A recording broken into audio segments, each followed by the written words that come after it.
اے بندے،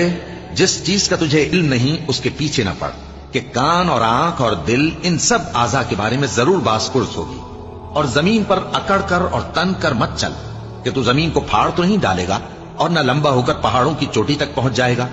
ان سب عادتوں کی برائی تیرے پروردگار کے نزدیک بہت ناپسند ہے۔ اے پیغمبر، یہ ان ہدایتوں میں سے ہیں جو اللہ نے حکمت کی باتیں تمہاری طرف وحی کی ہیں، اور اللہ کے ساتھ کوئی اور معبود نہ بنانا کہ ایسا کرنے سے ملامت زدہ اور راندہ درگاہ بنا کر جہنم میں ڈال دیے جاؤ گے۔ مشرکو، کیا تمہارے پروردگار نے تم کو تو لڑکے دیے اور اپنے لیے فرشتوں کو بیٹیاں بنایا؟ کچھ شک نہیں کہ یہ تم بڑی نامعقول بات کہتے ہو، اور ہم نے اس قرآن میں طرح طرح کی باتیں بیان کی ہیں تاکہ لوگ نصیحت حاصل کریں، مگر وہ اس سے اور بدک جاتی ہیں۔ کہہ دو کہ اگر اللہ کے ساتھ اور معبود ہوتے جیسا کہ یہ کہتے ہیں تو وہ ضرور عرش والے کی طرف لڑنے بھیڑنے کے لیے رستہ نکالتے۔ وہ پاک ہے، اور جو کچھ یہ بکواس کرتے ہیں اس سے اس کا رتبہ بہت عالی ہے۔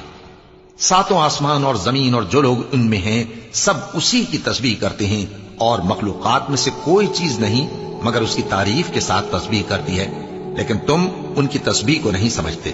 بے شک وہ بردبار ہے، غفار ہے۔ اور اے نبی،